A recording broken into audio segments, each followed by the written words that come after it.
statutory duty upon the government to ensure that disclosure and the interests of the Act are succeeded. Briefly, I would like to point to the purpose of the Freedom of Information Act, a quote by the Honorable Ramesh Lawrence Maharaj during the second debate on the floor of that, in which he stated, "This legislation is to give the people of Trinidad and Tobago their due right. The people of Trinidad and Tobago have been denied these entitlements for too long. It is not a favor which government gives. It is not a favor which Parliament is giving. It is an entitlement for the people to know what is happening in official actions." I believe in looking at that quote and looking what the legislature entitled, what they intended to do in enacting the Freedom of Information Act is essential in any judicial interpretation of how the Act would apply. Again, as my colleagues have pointed out, the statutory language alone is not conclusive.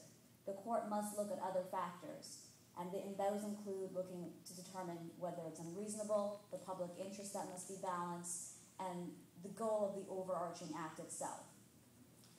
Section 3 specifically states, for the purpose of this statute is to extend the right of members of the public to access of information in possession of public authorities. And any qualifications or limitations imposed by the statute must be exercised as far as possible as to facilitate and to promote promptly and at the lowest reasonable cost the disclosure of information.